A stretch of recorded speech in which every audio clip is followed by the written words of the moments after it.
imposed, and a world governing body will be created to enforce them. Welcome to Tinfoil Hat. We go deep, homeboy. Aaron, open your mind. Drink from the fountain of knowledge. There's lizard people everywhere. That's some interdimensional shit. Wake up, Aaron. This is only the beginning. Dude, you just blew my mind. Tinfoil hat. And welcome to another episode of Tinfoil Hat. Thank you guys so much for tuning in. What a wonderful time to be alive. I really want to thank everybody from Philadelphia and Syracuse for showing up, especially Syracuse. I know it's a Sunday night. You got Sunday night football, you got work in the morning, and you all showed up. God bless you. Give it up for XG in the house, hanging out, making this show diversified.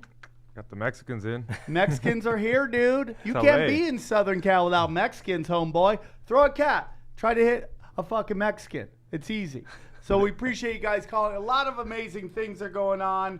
A lot of great stuff going on. First of all, this Tuesday night, it is Comedy Chaos live at the Comedy Store. Chris D'Elia, Whitney Cummings, the Lucas brothers, Mookie Thompson, myself, plus Tony Hinchcliffe just has been at it. It's only $20. Tickets are moving fast. And then, boom, next week, I forgot to add that to the flyer. We have I will be at the House of Comedy in Arizona. That's right, the 25th through the 28th, live in Phoenix, Arizona. I'm headlining an hour of power. I am coming for blood. I plan on dropping the hammer of 1,000 rock gods, okay? You guys think I'm fucking around, Arizona? I'm playing for your souls. It's me versus the devil. So show up, support me as I battle for Earth, all right? And that, go to houseofcomedy.net, grab those tickets right now. And then Texas, we're coming. That's right. I'm going to Plano, Texas, Hyenas, Sam Tripoli versus everyone. That's it. Sam Tripoli versus everyone.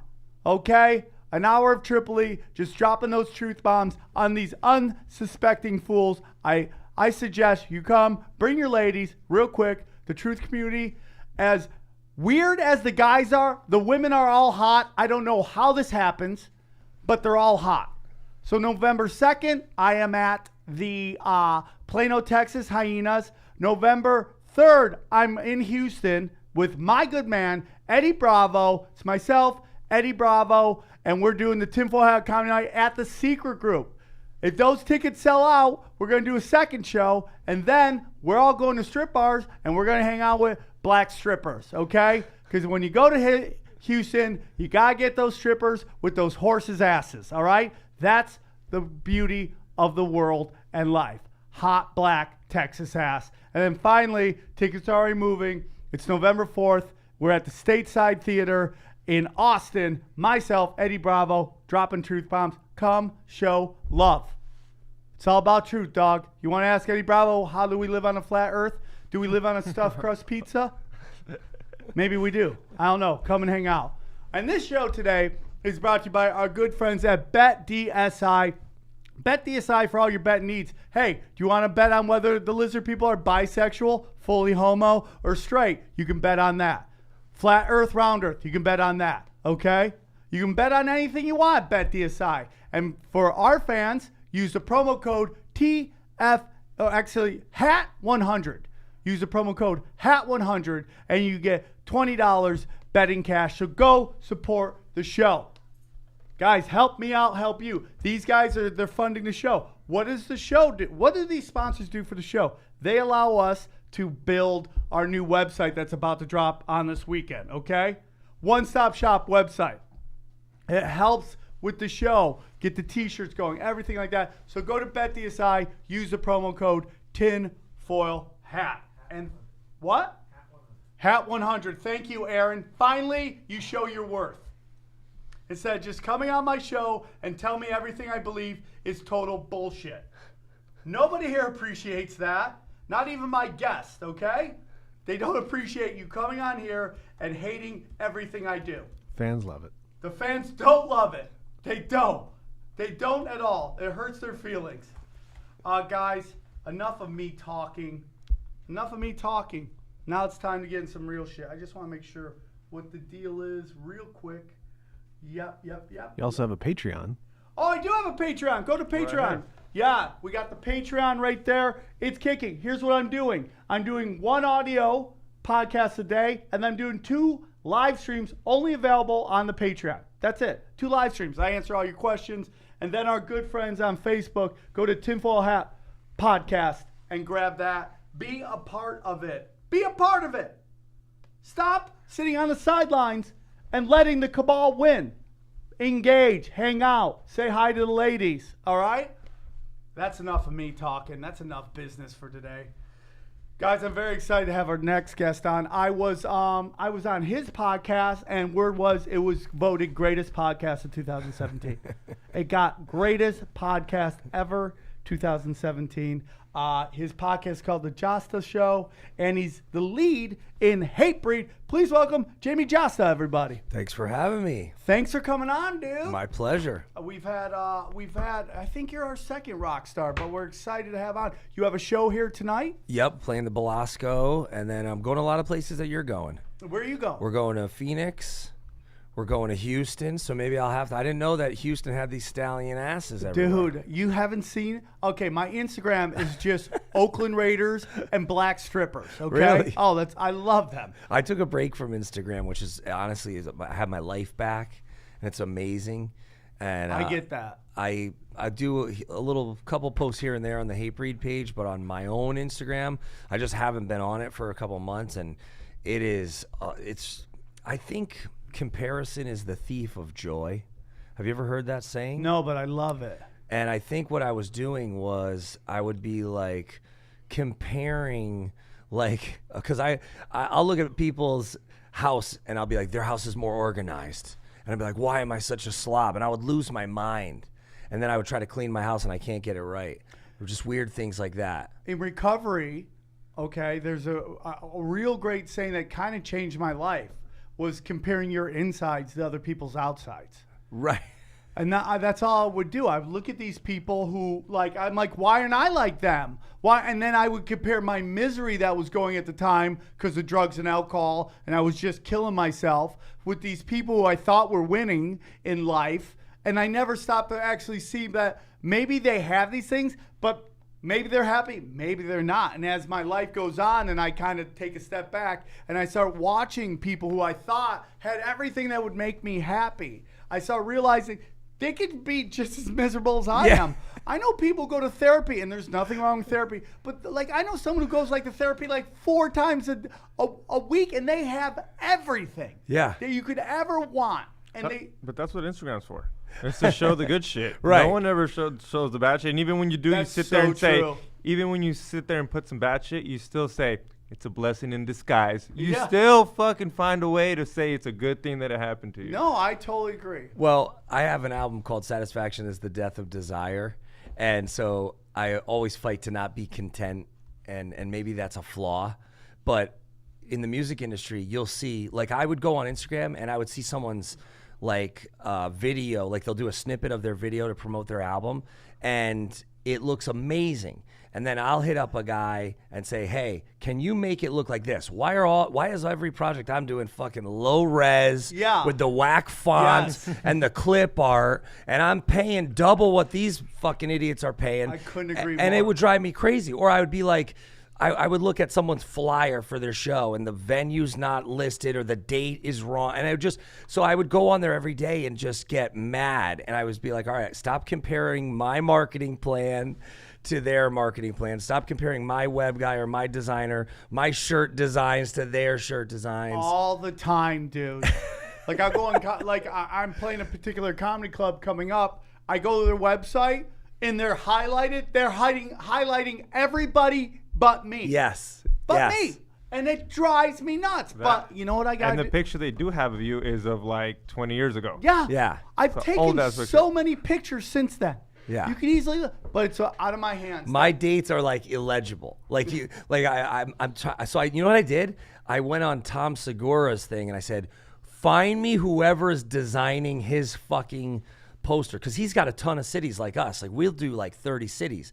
It's different if you have 4 or 5 dates. Right. Right? So I'm like, find that font. Find that designer. Like, he managed to get all the dates in there, and you can read it without needing a fucking magnifying glass. Well, But you got to understand that Tom Segura is probably the greatest businessman of comedy I've ever met. I've Really? never met anybody who's worked smarter than that guy. yeah. So everything he's doing, you should copy him. You know what the new thing I get to is the excuses of like, oh, everything's geo-targeted, so you won't see it. Like tonight, there's like, whatever, there's 100 tickets left. But this thing should have been sold out in advance, okay? It's Guar and Hatebreed. We never co-headline. We never... I love that combination, dude. Yeah, it's... What time's the concert? It's we play at 9. I think doors open at 7. And I tell people come out early because Ringworm and Miss May I are great too. It's really a fun night. It's something for everybody, right? So these shows like Portland and Seattle basically sold out in advance. I think they released like 50 tickets each night, and these are big theaters packed to the gills. Why is LA not, sold out in advance? So I go to their page. I go to Belasco's page on Instagram, and no offense to who's ever running that, but there's no fucking posts for our show, and they got like 30,000 followers that are LA based, and it's like, Listen, it's unbelievable. Like, I do comedy clubs, and these comedy clubs have this weird mentality that it's my job to fill the room. yeah, they want it to sell itself. But they stand to make so much more money than me. Yeah. They stand to make 2 to 3 times more. Like, as much as you're making, the club will make twice as that in alcohol sales. Yeah. It's just a fact. Has this turned into the First World Problems podcast? No. This for is great. people This is great. who, because I'm not complaining in the way that I'm ingrateful. I can't stand when we don't reach our true potential because motherfuckers dropped the ball. Listen, I get when you say we sold out I'm like, God, I wish my fans all show up, and we've always hit our numbers. Like, we have a certain number, we're like, we gotta get this. We've hit that number. But what happens is, because I'm not the guy that everybody's like, oh, I gotta grab my tickets now, or because it's gonna sell out, they're all walk-ups. Yeah. So I'm just getting beat down going, why isn't this here? Why have we hit this number? I'm like, they're going to show up. Why have we hit this number? But then when the show happens, we look out, packed room. Yep. But I've sweated for 2 weeks up to this thing. That's because you're like it's like hardcore punk. You're like the hardcore punk version of comedy. That's what hardcore and punk fans do. Now, when we're on a more metal leaning tour like this, you see a lot of pre-sales. But like Houston, we're doing Warehouse Live. Motherfuckers, buy these tickets because Houston. Buy the tickets. Houston is light, and last time we played on a roof in Houston, it was amazing. It was 1,000 people, sold out, and I'm like, what the fuck? But that's what they do. They make you sweat until the night of. Do you have a thing where promoters ask for reductions? Do you ever have that? No, one time in my life it happened, and then I got to the show. It was this huge comedy club, and the middle sits like your rocks numbers versus comedy numbers. It's a very funny story. Fucking Brian Callen was talking to Bruce Springsteen, and he's like, "Oh, it was a huge room. It's like 400 people." And he looked at Bruce Springsteen. Bruce like, "Yeah, I guess that's a lot of people, man." So rock versus comedy are two different things, dude. But it was like, I look out and it's like over 300 people in this center, but they wanted it all to be sold out on like a Wednesday. It's like that stuff doesn't happen in comedy. Right. Well, we just did Spokane in like a 2,000 cap room, and I think maybe it did 400 people, maybe, if that. It was still fun. It was a record-breaking merch night. If you can do $20, $30 a head. Those are real fans then. Right. Those 400 are the ones you need. Right. You know what I mean? But someone will go look at that, and they'll look at that number and go, oh, the tickets are light over here. Yeah, but we don't go there. There's no radio station banging Hatebreed all day there. Yeah. And like with comedy, I see, and with the comics that I've had on my show, everybody from Jim Brewer, Jim Norton. I've had a lot of Jims. Jim Florentine, Don Jameson, Dean Del Rey. They most of them, they don't like doing morning radio. This morning I was up doing morning radio. I love morning radio. I do it because you know how many times they say we won't add this song. We can't. Oh, Hatebreed, it's too scary. It's too heavy. We won't add the song. Right? We're treated like it's second class music. But if you come on the morning show, we'll bang like 30 seconds of the song. You know how many people fucking listen to morning radio and they hear that snippet of the song, and then you go and you see the streams are up, the downloads are up. You sell a couple records in that market, and but I commend all of the comedians out there who have taken the business side of it is really punk rock. They've taken it into their own hands. It's DIY. You have the podcast as a vehicle to promote the dates. I hope more musicians do it, because when we do meet and greets and when I do a live podcast, or if I just did one in London, I did my first one overseas on a Monday night, packed house, people loving it, merch for sale. I mean, it was great. That's possible globally, but we have to really work on it and really get these promoters to believe in it, and to show them that, look, this is a viable business. This is, people want live podcasts, they want live music, they want live comedy. What else do we have? We need to go out and fucking escape all the bullshit, go get some loud amps in the face and go get some jokes. So when I did your podcast, what was the feedback? It was great. I mean, people were like, some people were like, he's a crazy guy. Well, no, I mean, some people, and it wasn't many, I call them the vocal minority. Yeah. They're like, this is dangerous. Some of these messages are dangerous. And I'm like, I love it. How? I love it. I go, we have to have different voices on here. Can you believe truth is edgy? Truth is edgy now. But with musicians and with rock stars, there's a difference. You deal with a lot of publicists, you deal with a lot of, I don't want to do 2 hours. I have this to do. I can't do this. I don't want to talk about this. I get that a lot. Then you have lawyers and managers edit this out. Oh, really? Yeah, because how much got edited? No. Not on yours. On other guests. And with yours, I let it all fly. Yeah. And I actually enjoy MMA fighters, wrestlers, comedians a little bit more sometimes than the musicians. Not the ones that are really candid and let it all flow, but the ones that are very guarded by management and PR, because there is a need to keep sort of mystique and a persona. I do find the bigger you are, the more guarded you tend to be, because there's a lot more at stake. And like, you know, I have a friend of mine who's very big right now, like probably the biggest at what they do. And it's not it's a comic, but more of an actress. And, you know, when you get that big, you are basically trading in you're trading money, power, prestige, and you're trading in your ability just to say whatever you want. Everything is on brand. It's got to be on brand. It's got to be all calculated. Right, because of pull quotes becoming clickbait. I've seen it with my show, but then, you know, you'll get like someone like Ice-T, where we get on the podcast and you know, we're talking about guns in the hood and we're talking about drugs. Because there's acceptable truths out there. If a black man talks about white people doing, that's an acceptable truth that everybody wants to hear. But if you go a different angle and there's other truths out there, some people don't want to hear that truth, and it doesn't fit into the cookie cutter. And not that Ice-T's cookie cutter at all, but doesn't fit into what's digestible for the masses. But someone like him, he'll be like, yeah, come to the house, set up the mics. There's no editing. There's no nothing. There's no dealing with a PR person, dealing with a manager, dealing with a lawyer. There's none of that. So I think sometimes the bigger you get, the more freedom you have, especially if you don't give a fuck. Yeah. The beauty of my band and my podcast and my label situation and my network situation is I can't be fired.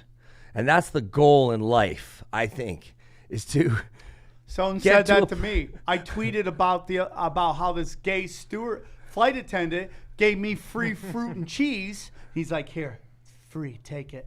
And I'm like, I go, yeah, ladies, guess what? You're not the only sweet piece of ass getting free shit in life. Someone tweeted, like, by the time you land, you get fired. I go, I can't fire myself, man. Yeah. I would not. I'm employee of the month, homeboy.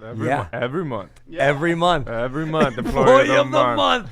Every month. And no, and that's, I think, very liberating. But I can't expect everyone to be in the same mindset. And so when your podcast aired, some people are like, whoa, whoa, whoa, whoa, what is this? Because maybe they're used to listening to stuff that's super edited and homogenized and pasteurized. And, you know, I said, look, I gave a little warning. Hey, we're going to throw some wacky ideas out there. What's wacky to you might not be wacky to somebody else. Right. It's where you're at in life. You know, are your parents fucking rich? Are you from an affluent family? Do you have old money? Maybe you won't like this podcast. Yeah. No, I'm with you on that. Real quick before we get into what we want to talk about, have you ever regretted the name Hatebreed? Have you ever been like, fuck, if we would have come up with like the warm fuzzies, maybe something a door might have opened to access to something that maybe you might not get now when you say, oh, Hatebreed, we can't play, that's too edgy. If you were the patty cakes, right? Like, do you think that there'd maybe be some sort of more opportunity down the line? I don't know. I went through one little like year, not even, maybe like 9 months when we got falsely reported by CNN. This is before fake news. Right. Before that was a term, they falsely listed us as a white supremacist band, even though we've never had any ties to that. We've always, you know, played in the inner city in Detroit and Chicago and New York at these very diverse shows. I mean, when I was growing up, there was blacks and Hispanics and Asians at every show. I mean, you go to Chicago. Hispanics are carrying rock right now. Yeah, I mean, I went to see Napalm Death and Obituary in Chicago, and I was one of very few white people at the show in 1995. And, you know, like, so to even have our name associated with that, it was disgusting. And what is the ADL or our lawyer contacted them. They got it taken down. They corrected it. They apologized. And Yeah, then, but they didn't put it back on the news, right? Like, you got fucked, and then that's it. well, CNN made a correction, but yeah, they didn't do that's like it. a subsequent post or Yeah. anything. And so for that year or whatever, about 9 months, it sucked. But look at Anthrax. When the Anthrax started getting sent around, all of a sudden Anthrax is not on late night TV. Anthrax is not on the big tours. But it came back. They ended up getting to be on the Big Four with Metallica, the Yankee Stadium show. Now they've done late night TV. I don't know if we'll ever get the chance to do late night TV with the way that it's changing. There's been talks, but I've been able to do some mainstream radio shows, some mainstream syncs, like where the film, you know, where the music has gotten into certain films or what have you. But I will say this, now having that logo be iconic and be an institution. Like, I was driving by that Arctic Monkeys show last night in an Uber I live right there. at the Hollywood Bowl, It and was I chaos. see a fucking Hatebreed shirt. I don't even know what type of music Arctic Monkeys is, and there's a fucking Hatebreed shirt in that line. And so everywhere you go, you Did you will ever think see. you just stop going, hey, thanks for that, and get back in the car? I know the Give- first time you must have done that, right? First time you heard your Yes. song at some random place, and you're like, that's my song. And Yeah. You didn't know the guy. You had to go up to him and say, yo, that's... I was in traffic and I heard this dude just cranking it. I pulled up and he didn't know who I was, and I was just like, yeah. But yeah, I mean, now I think it's a blessing, because with any sort of, I looked up to like Minor Threat and Ramones and Slayer and Right. anything that was recognizable, like in a crowd. And I said, that's what we need to do with Hatebreed. So yeah, it might be still looked at as super underground, but for a lot of people, it's super mainstream, like a Ramones or a Minor Threat or a Misfits or whatever. Right. Depending on who you listen, man. We could, you know, the whole thing in comedy is that people always like, oh, you should do this, this, and this, and I go, well, you assume that I will be good at that. That isn't me. Like, I always believe that's what happens with one-hit wonders, that they try so hard to give the industry what they want, and they actually achieve that, but they tapped into something that they don't have. So then they try to do it again, and they can't do it again. And the people who just do their own thing, and maybe you do get, like I always said, man, I would love to get to a place, if I can put 300 people into a room, I'm good with that. Yeah. And I know, let's say I achieve that, then I'm going to want to do 1,000 people. But at this moment, 300 people in the room, I'm very happy with that. Dude, I remember I wanted to just play an actual place with a stage and a PA. I mean, my fucking standards, my goals were so low. I mean, I was used to playing in fucking garages. I mean, we played in El Paso in a fucking mechanic's garage for like 17 kids. Like we played in people's yards. So when I got to like a shithole club that a normal band would be like, oh God, we're playing that fucking place again, I would be like, yes, there's a toilet. It doesn't have a toilet seat. It's got stickers all over it, but at least there's a toilet and I'm not pissing or shitting behind a tree. Yeah.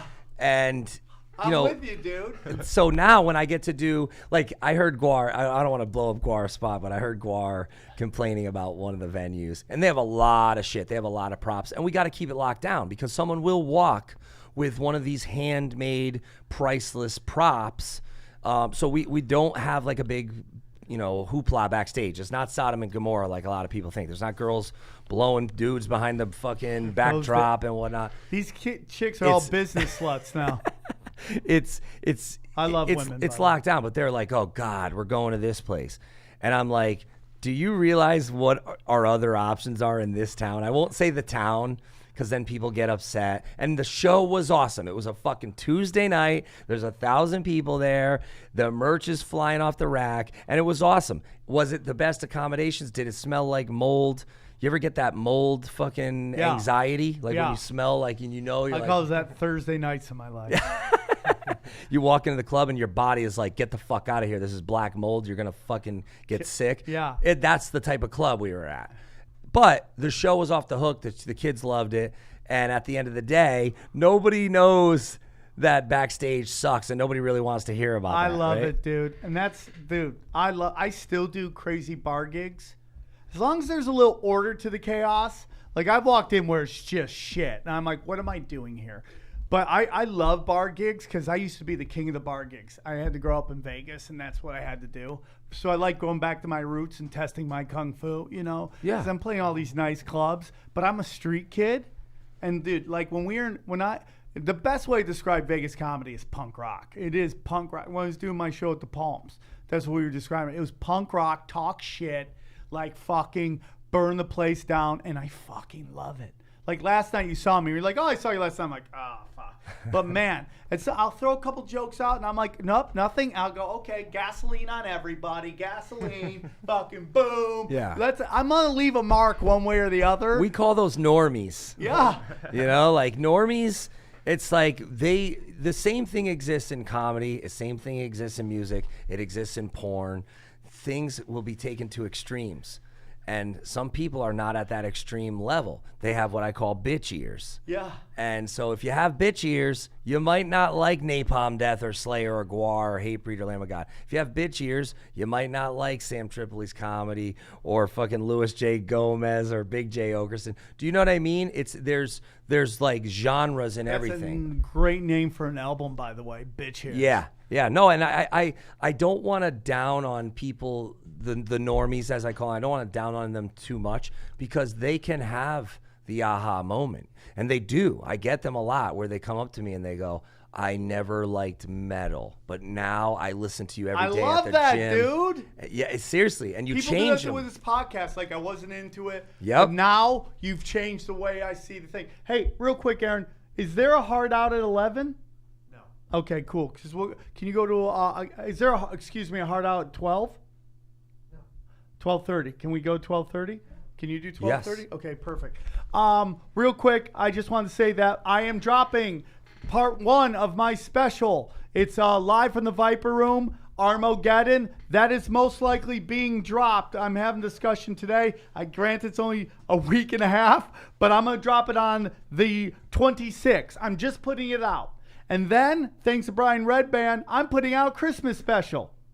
It's called Sam Tripoli's Christmas Special, live from the Viper Room, 0 fucks, and that will be in mid-December. But Armageddon comes out in about a week and a half. You keep asking. Now, I want to get into it because, you were talking about you wanted to come on, talk a little Agent Orange, and then you're like, hey, dude, I'm in town. Let's do a podcast. I was super excited. I go, what do you want to talk about? And you wanted to talk about the dark side of the moon. Yes. The moon is so interesting, dude. One of the first episodes we did was a guy named John Toll. We talked about the hollow earth, but what an interesting thing the moon is and how people just take this thing for granted. And it really is amazing. What made you want to talk about the dark side of the moon? All right. We had a harvest moon last month, I think it was. And I was with my mother. I'm at her house. My mother's big into astrology, and she's predicted things in my life. She's, told me different things. I was like, wow, there's some real, like the day before I got the job at MTV2, and I became host of Headbangers Ball. She was saying, oh, this is like a once in a lifetime thing where the moon, travels and crosses with this planet. And I was like, all right, yeah, Whatever, lady. But it changes everything. It changes your notoriety, your money, your finances, your fame, all this stuff. And I was like, really? And then next day I'm on this whack movie set doing like a bit part in a horror movie. And my A&R guy's there with me from Universal, and then we get the call. This is back in like the Nextel days. Do you remember that with the bleep? Yeah. Where you could do the bleep? I love that people thought a walkie-talkie was an upgrade on a phone. Yeah. That's fucking stupid. That was so dumb. That's so stupid. Someone pitched that to a board, and the board was like, yeah. And we need to figure out if those fucking things gave a lot of people brain cancer. Because I if don't you even put wanna that thing think up to a about it. speaker, it was like, brrrr. Yeah. I'm like, is this thing drilling fucking holes in our brain with Yes. waves? The answer is yes. Yeah, because we could send out like a sub information drop at a show if we wanted to and make like people shit themselves. That's what a tinfoil hat's for. Yeah. Exactly that. Yeah, Like, yeah. what else would you need it for? For Yes. a walkie-talkie. You got to use a walkie-talkie. You got to have a tinfoil hat. Yeah. Yes! That's exactly, dude, don't even get me started on 5G. That's another episode. Okay. That is literally what tinfoil hats are for. Yeah. So that night of the Harvest Moon, my nephew says, let's go see a movie. I'm leaving for tour. I'm like, yeah, we don't get to hang out a lot. We go see this movie with Jack Black, and the movie is based on something that's happening during a harvest moon. So I looked up. Yeah, it was weird. It's just a weird coincidence. So I looked up the harvest moon, and then I went down the moon rabbit hole. I watched the Unacknowledged thing on Netflix. I read some articles. I read a bunch of articles with this guy. I think his name's Carl Wolf. They refer to him as Mr. Wolf in a bunch of these articles. Mr. Wolf. But talking about bases. Oh, yeah, dude. On the moon. And, Oh, yeah, we'll get into all but that also, shit. oh yeah. So let's start with this. So supposedly there is no dark side of the moon. Now, I was told. It's called the far side. They like to correct you. Everywhere you read it, it says it's not the dark side. It's Yes. the far But side. does the moon rotate? I thought the same side always faces. That is what is amazing about the moon. Like, if you actually looked into the moon, like, it has a perfect orbit around it. Yes. There's nothing in the universe that has a perfect orbit around it. And the reason they call it the dark side of the moon, because I was told, and I could be wrong, and I'm sure I'm going to get pounded on these fucking comment boards, that it doesn't rotate. That side is always over there, and that's why all the weird shit, that's what everybody's talking about. Why is that the dark side of the moon? Because it doesn't rotate. Right. You're always seeing, well, depending where you are, you could see a little bit A more. little bit more. A little bit more. Right. Have you ever been on a plane in a far away place? Like, I remember one time I was on a plane over Malaysia, and I was looking at the moon, and I could see like things, like little blips of light. On the moon? Just away from it, right? Then there's another time I'm on a plane in Australia. There's another time I was on a plane where we went over Finland, like the other way. Like we went, I want to say we were going to South Africa.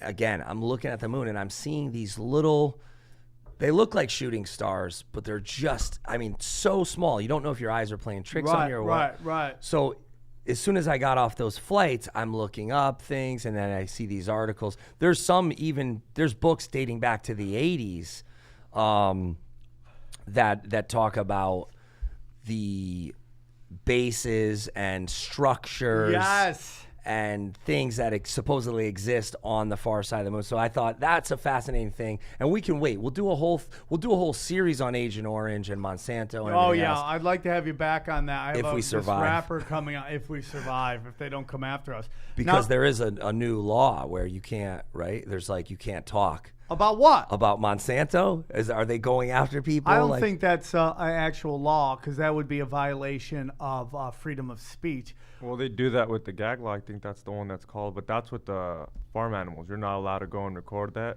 Oh, yeah. Right. You know how to record that. That's against the law. Like, you can't go in there and record how we that treat shit. animals is just Horrible. disgusting. I don't know how to feed that many people, but it is disgusting.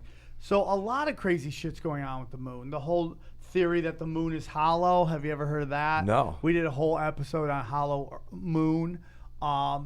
Basically, it's weird because there's things about the moon that's very interesting because did we even go to the moon? That's the whole debate. Some people think yes, some people think no.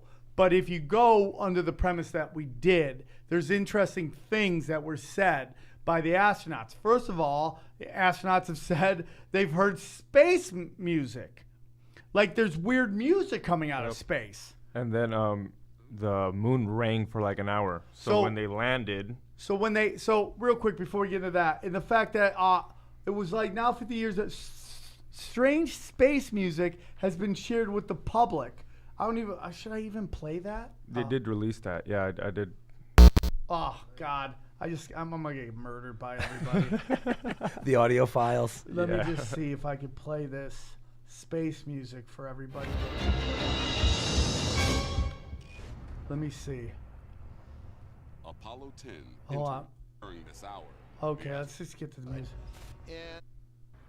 Finding record of this. Okay, you guys. So you're saying you got the space music, but you don't have the space music.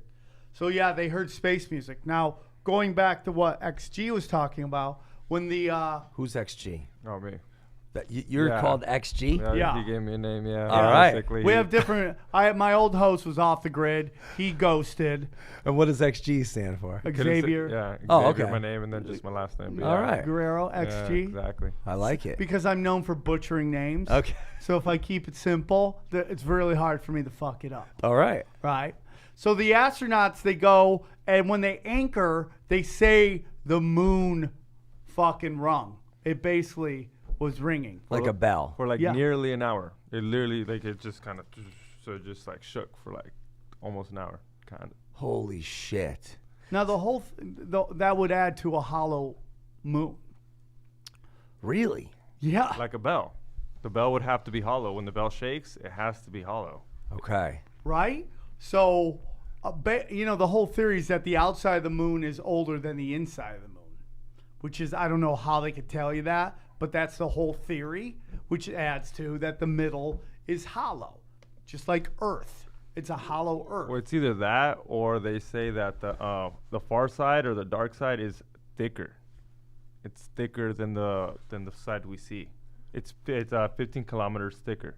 Yeah. Really? Yeah, how crazy is that? Because they say that there was 2 moons before. 2 moons? Yeah, and that supposedly the small moon was chasing the big moon, and then when they finally collapsed it kind of melted into Like one. Pac-Man style? Yeah, like Pac-Man, very slowly. There was no it was this video I read, Really? and that's why one side is thicker than the other because it collided on there and all the fucking earth and shit melted on it. It was weird. I was Dude, like, well, what do you the know fuck? there's a time that they remember when there was no moon?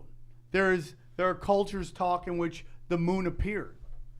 No way. Yes. And what year do they have Like, any sort of... Wait, hold on. Look it up. Can you look up time with no moon? The Anunnaki said that, right? Or something like that, I think. But it was like tribal people have stories of when there was no moon. Well, when I read this one article and they talked about different new lunar photographs of the far side of the moon from 1965, I looked up like what the camera technology and telescope technology and everything would have been from then, right? And I thought, okay, well now we have way better technology, right? Or NASA has way better technology. So I looked up different podcasts with different ex-NASA people and other names that were mentioned in some of these articles, and I found this one, and they were talking about how it's basically like Antarctica, and from some places on Earth with these new telescopes and with these cameras and satellites imagery, they can see that there's these bases, and it's like Russia's got one, China's got one, America's got one. Yeah, dude.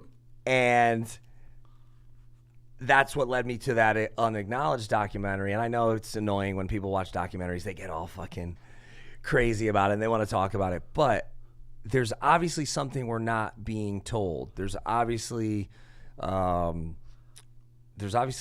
groups that are traveling to and from there, and for whatever reason, they get to do this, and everybody else is just in the dark. Well, you know, it's like in India, they just found, in 2008, they found lava tubes on the moon. How? Picture, like right here, dude. Like, can you click on it? Yeah. I sent you a link. Lava tubes. A giant hole in the moon, which opens at the Mauritius Hill skyline. I love that they got a name for it. Was formed by an ancient lava tube. And it's just like, they think that could be a tunnel. Yeah. Click on the, it's up one, not that one. Lava tubes that could lead to hollow earth, an entrance in, entrance out. It's the size of like a city, this hole. And that was discovered in 2008. It's like, there's something going on that moon, dude. Do you think that for public, I guess, consumption, that if the moon landing was faked, it is basically to send a message like, oh, we're already here, but even though we weren't there, just to maybe get ahead of the game when it comes to the other countries Is and that what it? they might Aaron, use it can for? you show that? Already got it up, yeah. Whoa. Right? City-sized lunar lava tube could house future astronaut residents. But I want to see these photos of the supposed bases. Like these lunar photographs are supposedly from 1965. When you click on the video, Can you Google that? from this one article, it says this account has been terminated. Oh, yeah, dude. The video unavailable. The video is no longer available because the YouTube account associated with this video has been terminated. But this is from an article from the Express, which some people will be like, oh, the Express is bullshit. But There's one right there. There's a little building. Yes. Here, can you expand that? So these unusual structures Yeah, So this Carl Wolf guy was a top Air Force. He had top security in the Air Force. Yeah, I mean, probably Q clearance. And there's these different terms for like these people. Like I like this one, photo technician. And you've heard about photos being edited. Yeah. Oh, yeah. All the photos from space are CGI by NASA. Yes. And they're not even like trying to hide it anymore. No. They're so bad, the picture. You're like, that's not even real. It's not even real. So this with the more high tech equipment, right? And these images that they're out there. Right. They don't want us to see it. Right. Why? Well, there's a whole reason why. I mean, because that means they've been lying to us, too. Where's all the money coming to fund that? Are these black op budgets that we've heard so much about that we don't know the numbers on? How long have they been there? What does that mean for humanity? Are they trying to get off the planet and leave us all here? There's a lot of stuff that's going on that involves that. If Russia, China, India, and us are all up there, why didn't we know about that? What is that, dude? What is that on the screen? What is that? It's supposed to be like a tower. Oh my God, dude. It's crazy, dude. There's What does that say? 6 giant towers discovered on the moon. Then there's a whole theory. It's like the moon is basically a Death Star. Have you ever heard of that? Really? Yeah. What's that it's that just about? an energy source. That it uses the pain and suffering that we feel on this planet is basically absorbed by the moon. It is like and it's dead. And it's just barren. No. It's an Or there alien is- satellite. Oh. This guy, have you heard of this Steve Warner's Dark City? Yeah. For sure. So I listened to the one of the episodes where maybe it was the Beyond Area 51 episode where they were talking about the far side of the moon and various secret NASA ops to get there and back.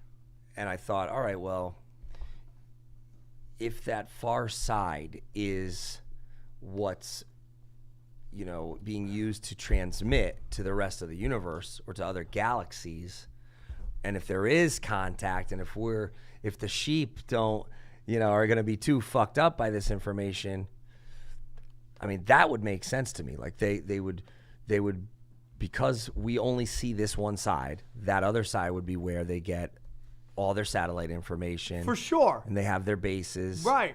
And they talk about that, I think, in that documentary too.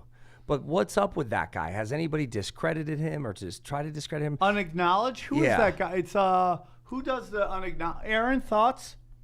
Who does unacknowledged on Netflix? I can't believe you don't know this. You're supposed to have these facts. But if you look up a lot of these podcasts, look up unacknowledged Netflix. A lot of them have gone away. There's like the last one on that Steve Warner's Dark City is from 2016. What do you mean they've gone away? Like a lot of these conspiracy podcasts, a lot of these different, why don't they get mainstream attention? Well, because listen, dude. Are we looking for the director or when it came out? What are you looking for? Like on unacknowledged? Yeah, on unacknowledged. What was it about? Or no? What's the guy's name and the director?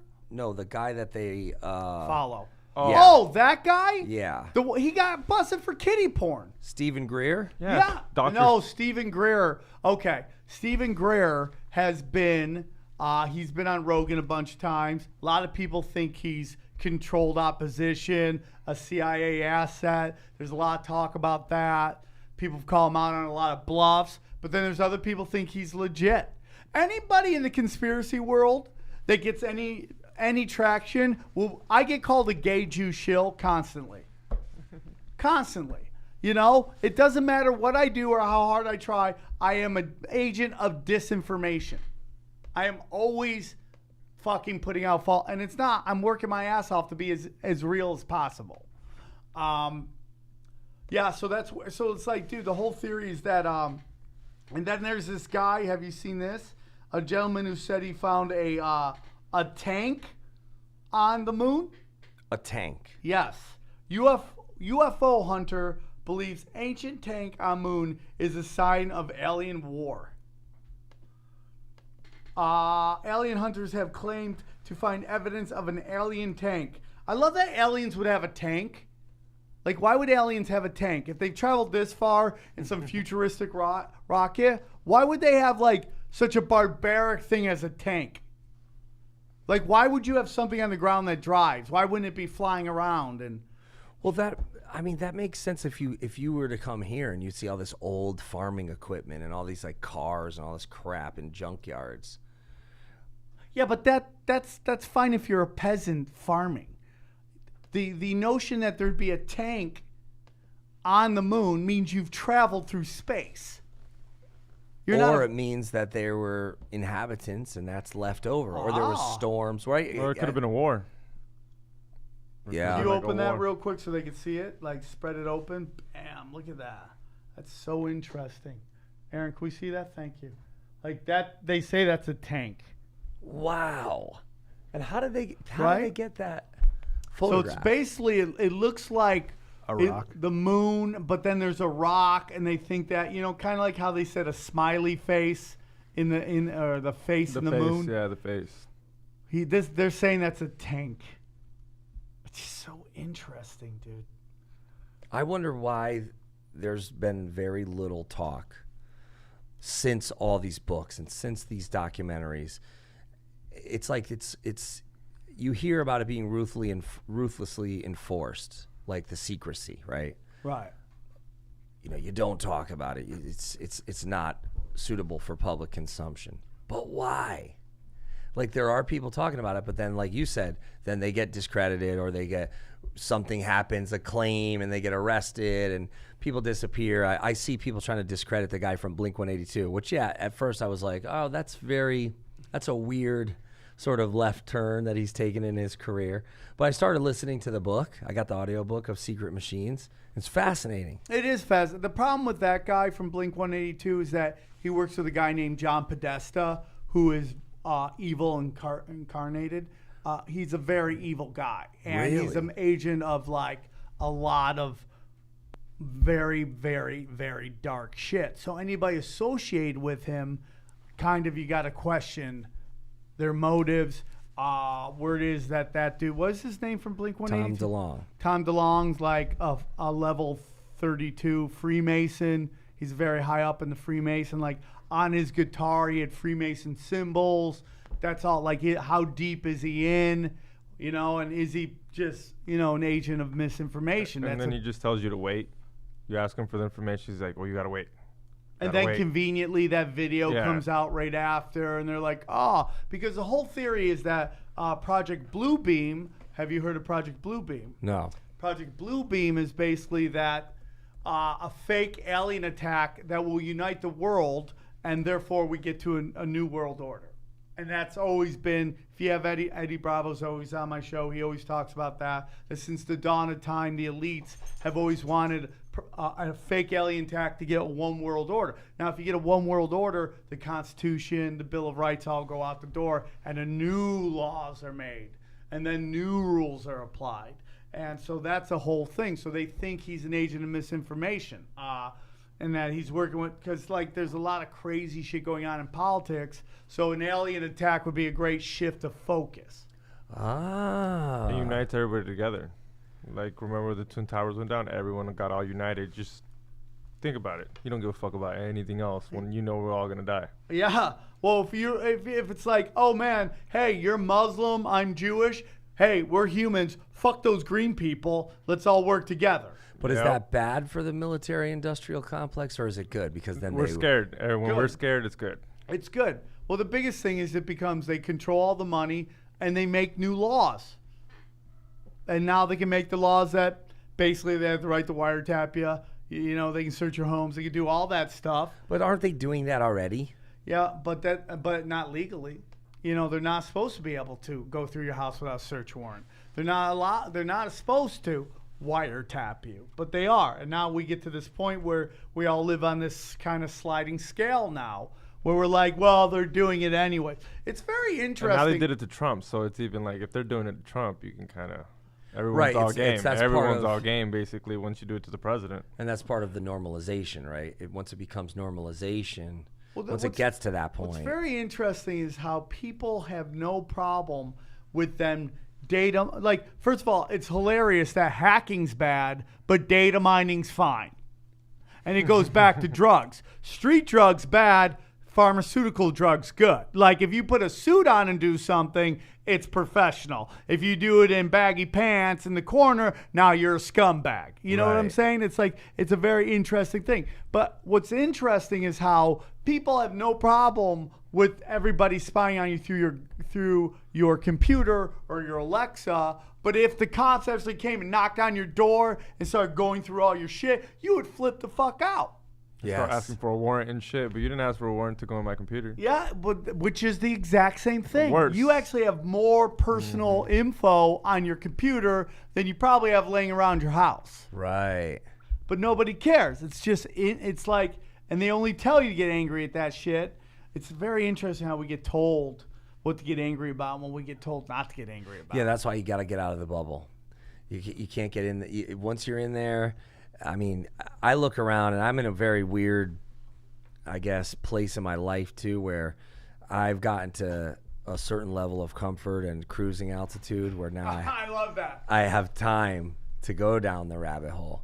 And then people say, oh, well, that's a personality trait that you might not want, you know, of believing certain conspiracy theories and getting wrapped up in certain things, because then you're devoting your time when you could be writing songs or writing jokes or whatever.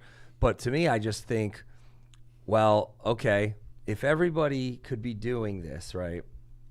If everybody could be touring and not working a 9 to 5, even that in a sense would be chaos. Like, we think everything is chaos right now with a little bit of order, right? Where I mean, everybody that I know knows somebody who's not abiding by a certain order, right? Right. They're doing their own thing, Yeah. for better or for worse.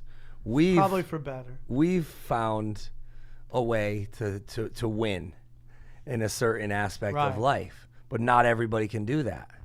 Why? Because they don't have access to knowledge. They don't have access to networking or whatever it is. Now with the internet, it's supposedly leveled the playing field, and it has for some. Oh, it has for sure. But then there's also, you're sifting through, like when we're sifting through these moon articles, we don't know what's bullshit and what isn't. Well, the key to, you're correct in that. And the thing that I do on this show is like, I tell people, question everything I say. Don't just take what I'm saying as 100% fact. Even if I believe it is fact, you should go and take everything I'm saying and look through it. Study your own. I always say, okay, you take history, the best we know, the history, and then you take that history and then you apply who makes the most money and who gets the most power. If that thing lines up, there's probably something going on there, because it's always about money and power for me. But I feel that, like, you and I go down rabbit holes on YouTube. That's fair. This Russian Gate thing, it's its own rabbit hole that's just being played out on mainstream media. And by the way, this killing of the Saudi journalists everyone's going nuts on, by the way, that's a great shift focus from the fact that they're no longer talking about the Russian Gate anymore. Where's Mueller? Where's all that shit? All gone. Those are rabbit holes. They're just rabbit holes played on a grander scale. Okay?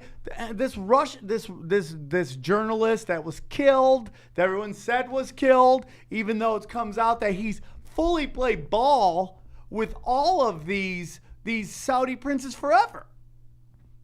And like when we found out like 2 years ago or a couple years ago that all those ISIS beheading videos were all fake, or most of them were fake, that they were done by a British PR company paid by the CIA $500 million to make.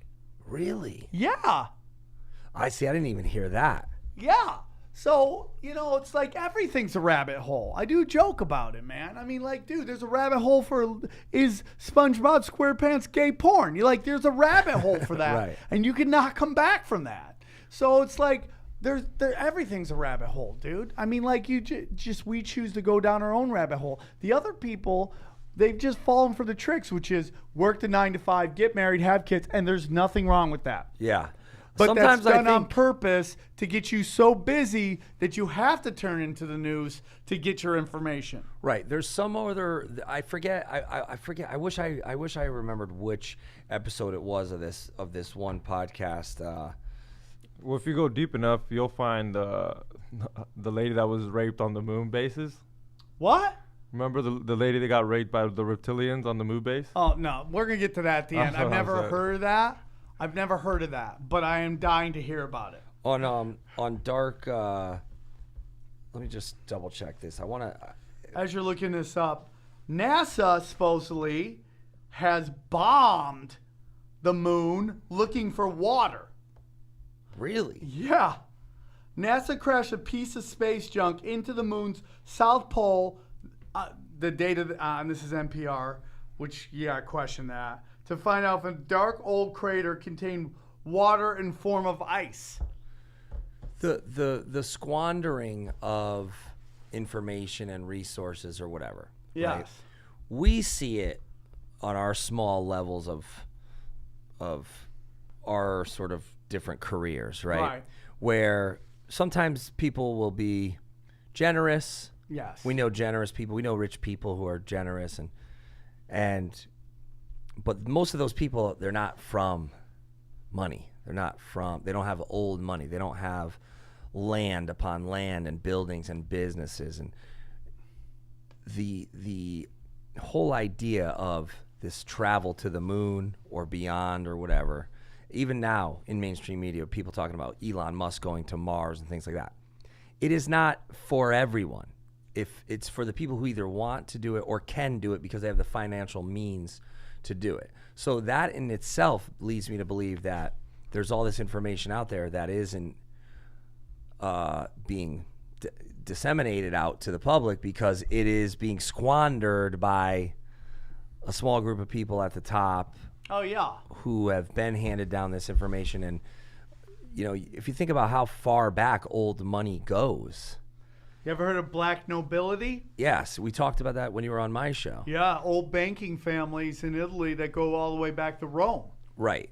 And you think about I mean, now there's just so many more people, right? And there's just such a larger population. But, you know, I would think, I mean, I know people in jobs that they would do anything to keep their jobs. These nice jobs, they're very well paid. They get to do whatever they want. They live a very comfortable life. And they would probably, I don't want to say anything, but they would do a lot Yes. to keep that job.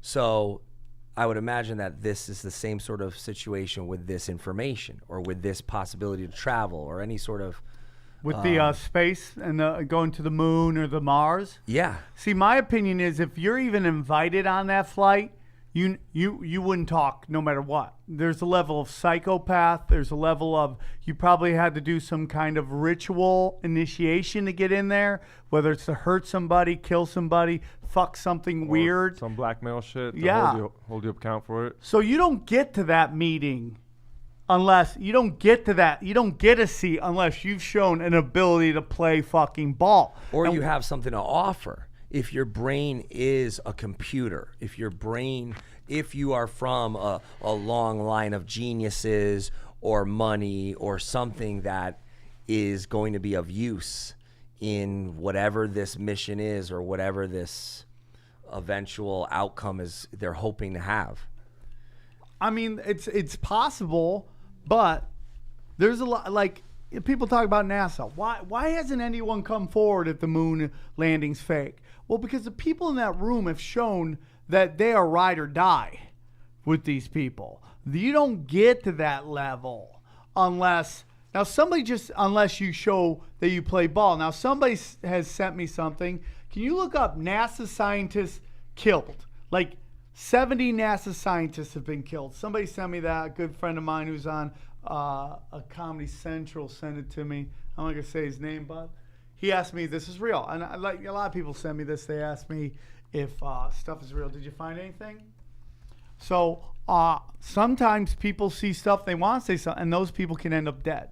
Yeah. They're called whistleblowers. Whistleblowers always come forward. There's supposed to be laws enacted to protect these people, and they aren't. I mean, like Obama, Chocolate Jesus that everybody loves, that walked on water, right? Couldn't do no wrong. Notorious for arresting whistleblowers. Made it harder and harder to be a whistleblower. Made penalties for whistleblowing a lot worse. Did we find anything?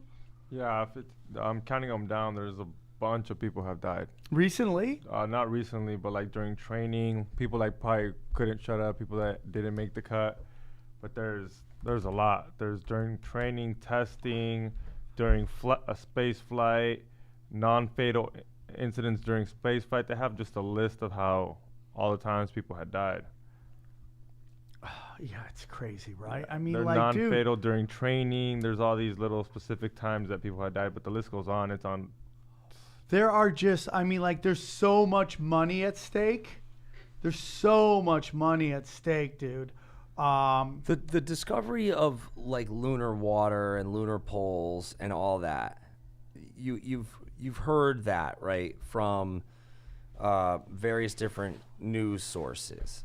That is okay for public dissemination. What? Say that again? Like the discovery of water and poles, like lunar poles. So like there would be a North Pole and a South Pole, Right. On the moon, and then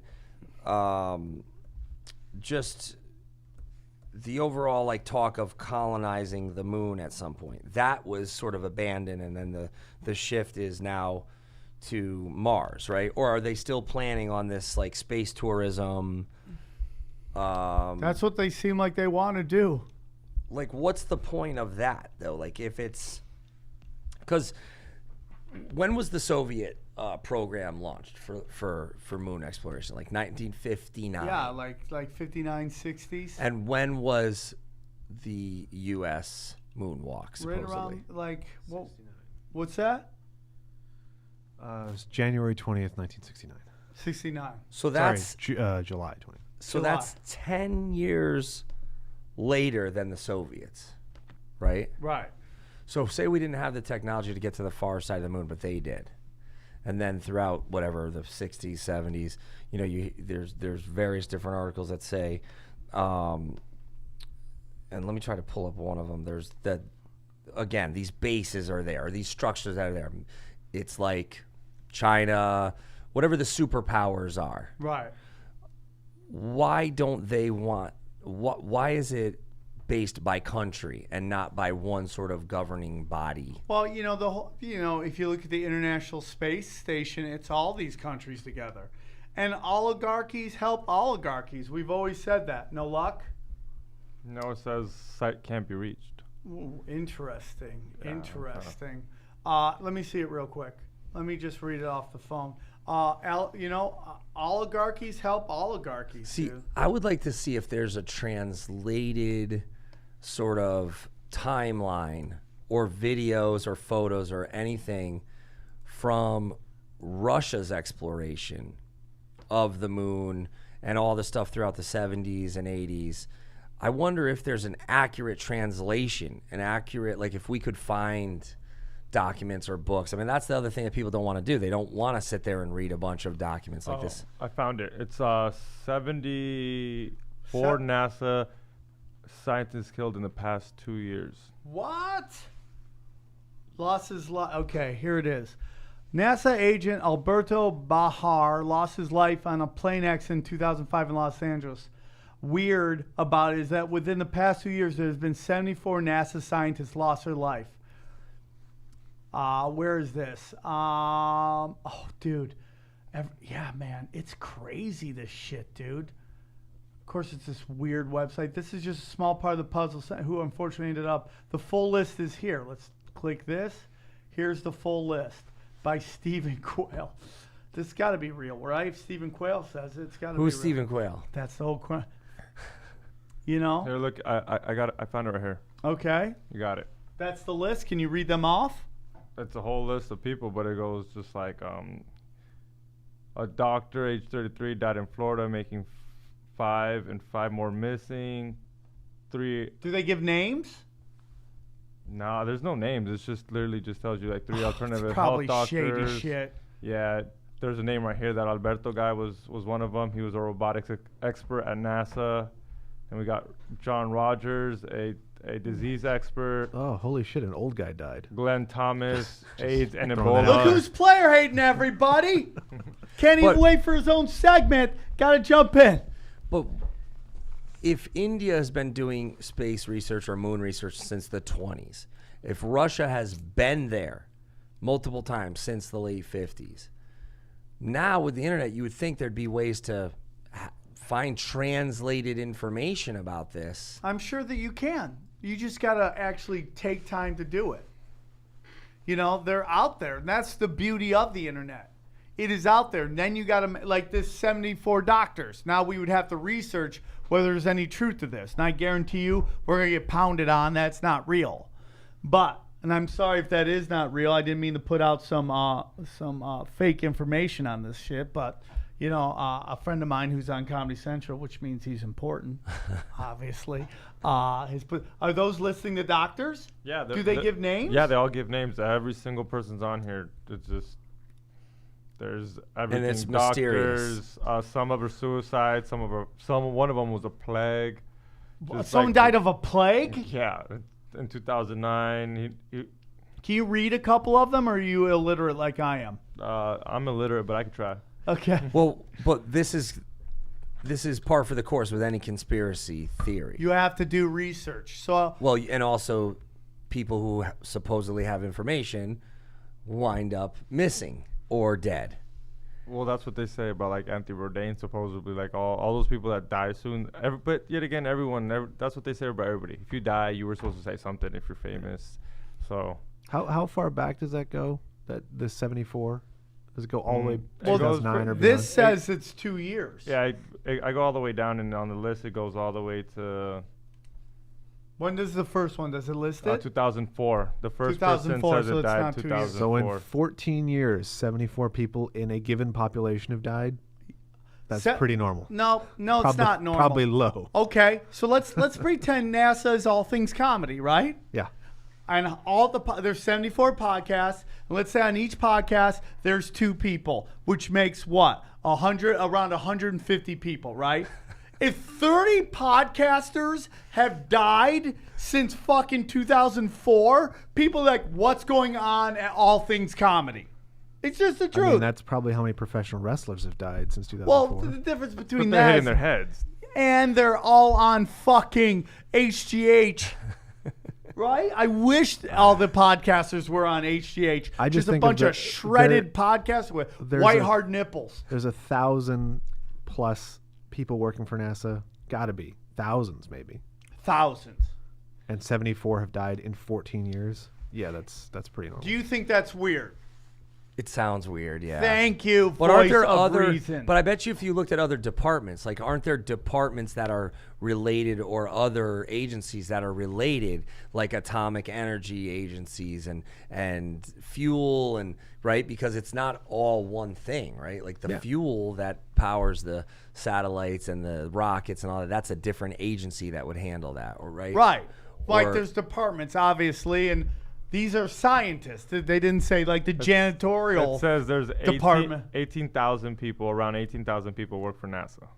18,000. And 74 have died in 14 years. That's not a lot. Just saying. I mean, I would think that out of all the conspiracy theories, the moon stuff is the most intriguing, because the sun is obviously now a fuel source, right? We have Now, it's always been. well, Oh, you I'm mean in saying terms of commercialized, yeah, okay. as being And they're barely trying to do that just because we're running out of fuel, based technically. but we're not why? running out of fuel. But why? No, well, no. look at what happened with the salt, right? Like salt was A commodity. People yes, wanted it.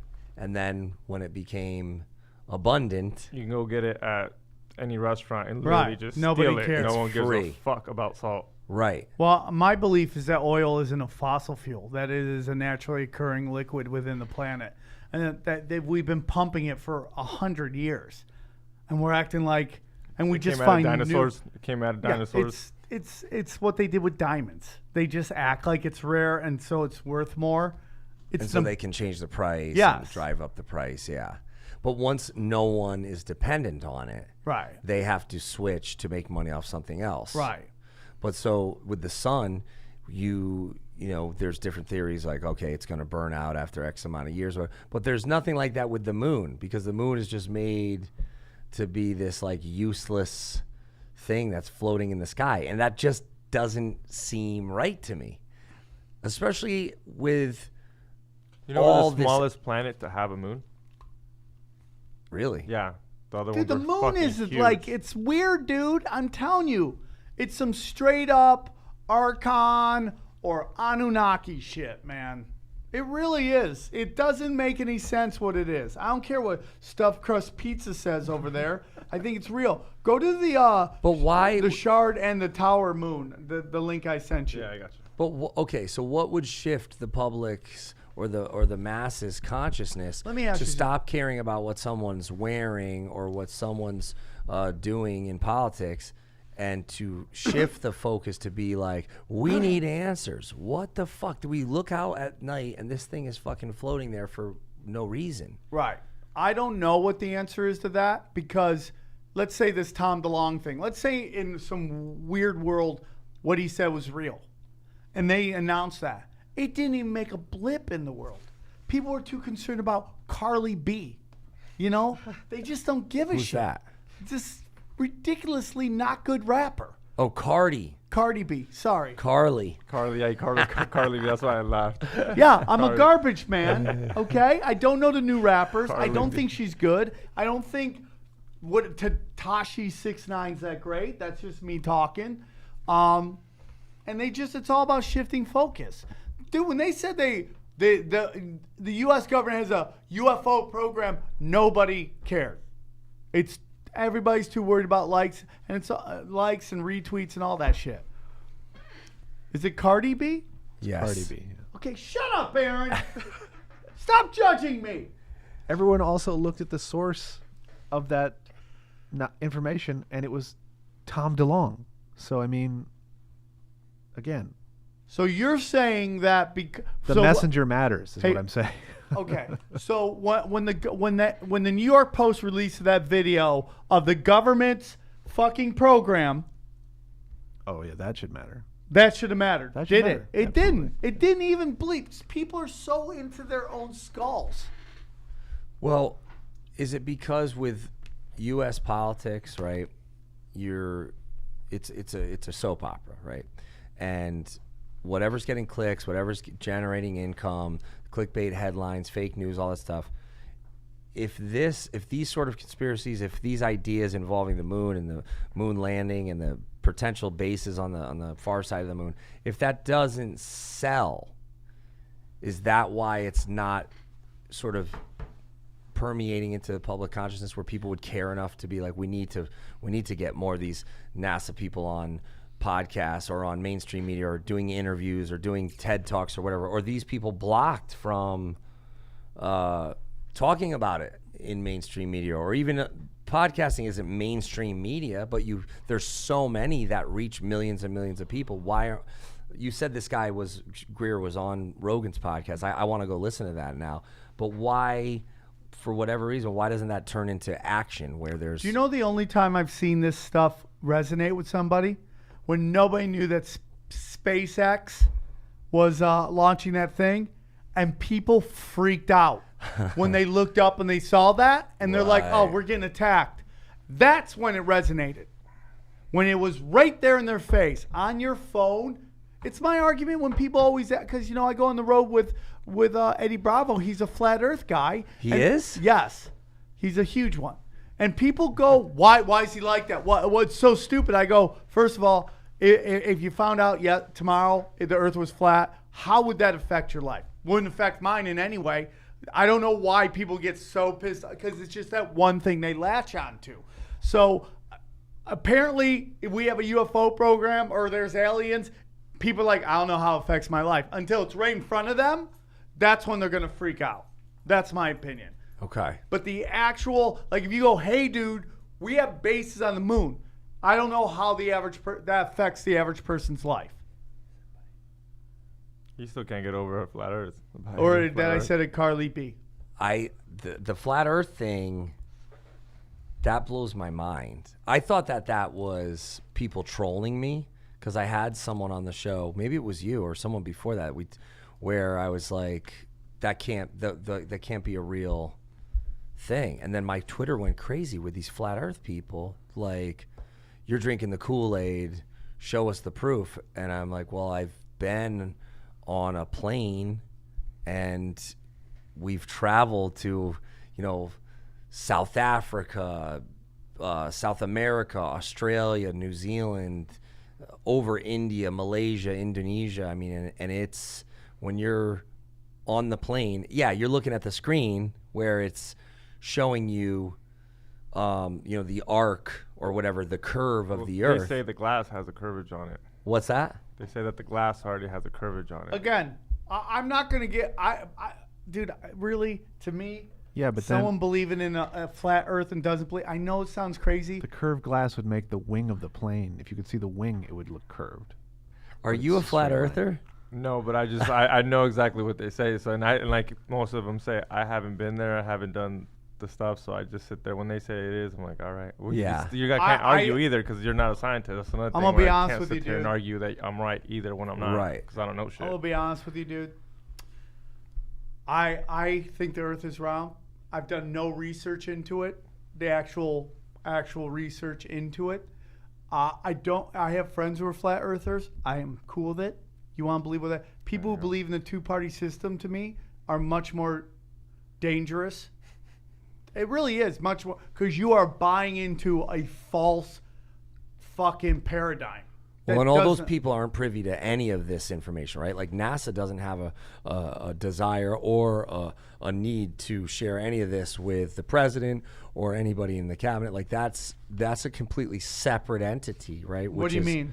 Like they have to deal with the defense arm of the government. Well, all I know is that NASA was founded by a Nazi, L. Ron Hubbard, And NASA was founded by L. Ron Hubbard, the Scientologist. He was one of 4 guys. One of 4 Really? guys that did it. Yeah. That's true. 100%, dude. Look that up. Dude, 100%. Let me just look this. I found this thing. Oh, my God, dude. Yeah, NASA. I have. Maybe it's because I was an 80s kid. I'm born in 77. I just remember this. Eisenhower. No. That's what it says right here. No. Dude, I'm telling you, L. Ron Hubbard did not start NASA. Yes, he did. He was, who's the famous rocket scientist? You mean the guy who founded JPL? Yeah. Parsons? Yeah, Jack Parsons, L. Ron Hubbard, and Aleister Crowley. Aleister Crowley was in there. No. Okay, here it is. Shut up, Aaron! Here we go, you fuck. Here are the people who founded L. Ron it, Hubbard okay? has never had government. Jack Parsons, L. Ron Hubbard, Warren von Braun, okay? Werner von Braun. Yeah, Werner Braun. Dude, I'm gonna fight right now, That's dude. the Nazi I'll Russian fucking- guy. Right? That is von Braun is the founder of NASA. Now, there's an argument that NASA is actually a Hebrew word for nasha, which means to deceive. Now, NASA makes 50 mil a day. Its budget is 50 mil a day. That's a lot of money. Have you been to NASA? I have not been to NASA. Have you been near it? Have you? Yes. I have not. It's crazy. Like, you see these structures and you see these things pull up. They're depending on which bait or which, pull up the one in Northern California. Have you been? I'm going to go to NASA. NASA, if you're out there, I'm coming. I want to hang out. I want to come see your shit. Now, there's a gentleman that just died. I told you, got hit by a tractor trailer. Okay? His name is George Leonard. He claims that he has seen photos of, he's seen surface markings, mechanical rigs, vehicles, pipes, towers, constructions. He was a former sergeant in the Air Force. He saw NASA photos of alien bases on the far side of the moon. He recently died when he was hit by a tractor trailer. Wow. What site is this? You can Google it. Shut up, Aaron! I think I've turned Jamey. Jamie, This is great. are you telling me you don't believe any of this? I mean, Let me Google It was this. on Daily Mail. So Kinda- Daily kinda Mail, legit. the fucking the National Enquirer, blah blah blah. Yeah. Okay, here we go. Cyclist identified as Lansing man following fatal crash. Dude. Okay, what else do I got to do for you guys? Carl R. Wolf died. Carl, so that guy that I was talking about earlier in the Yes, show, is dead. how did he die? Got hit by a tractor trailer. What? October 10th. This year? Yes. Yeah, right here in New York. Dude. All right, now I'm freaked out. All right. So tell Stuffed Crust to shut We're going to the have to fuck delete up. this podcast. No, we are putting out there. There we go, dude. All right, look up this author, Decker, Tim Decker, I think his name is. I love him. What's his? Look that up. What's the name of his book? It is.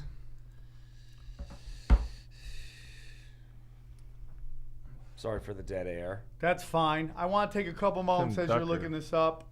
I want to take a moment to thank. We discovered bases on the moon. Fred Steckling, sorry. Yes. Fred Steckling. Why did I say Tim Decker? I don't know because you love. I gave you my Tim other and Eric. coffee. I gave you my other coffee. I was How gonna about drink and too. then there's Richard Hoagland. He also believes that there's structures on the moon, on the dark side of the moon. The Far Side. The far side, excuse me. I want to thank somebody, Matt Card, for helping me with all this research. She did a great job. Matt Card, Powerless researcher. I'm going to start hiring researchers for the show. I'm going to hire people to do research. I'm going to hire 3 researchers to do research for the show. Throw you some cash. I'll give you the topics, and we're going to do that. I had a great time. I would do Aaron Thoughts, but we've heard it the entire show. Okay? The entire Totally fair. fucking show. We've heard about it. Jamey, you're a G. I appreciate you coming on Thanks the show. for having me. This is just the beginning because we We're really gonna do just more of this. we really just scratched the surface of the far side of the moon, and I'm gonna listen to a bunch of these audiobooks, read a bunch of them, and we can follow up I'd love to for get you. those who have the thirst. I'd for love the to get knowledge. you on when we do in November, late November. We're going to be doing an Agent Orange one. I'd love to have you on. You and this rapper that's going to be coming on.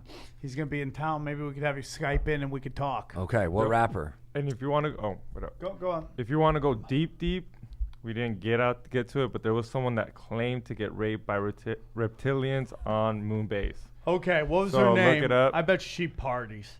She looked crazy. I saw a picture of her. She looked fucking insane. I bet she's great in bed. Yeah, she worked for the Air Force One, so she was part of the military. So her name is, yeah, look her up. Sorry to laugh at that. All right, You don't want to laugh. Just don't judge a book by its cover. I'm for it. I agree with that. Guys, it's been a great podcast. I hope to see you at some live shows. And the new website should be dropping by the end of the week. This is going right up. Please go see Hatebreed. They're doing the Lord's work. Okay? We appreciate you guys coming in. Aaron, you ruined the show today. You ruined it. Okay? No, Aaron, all everybody hate- needs that guy. Everybody needs an Aaron in Send their all life. hate mail to Aaron on Twitter. You guys are the best. I will talk to you guys soon. Take care, everybody. Bye. Bye-bye.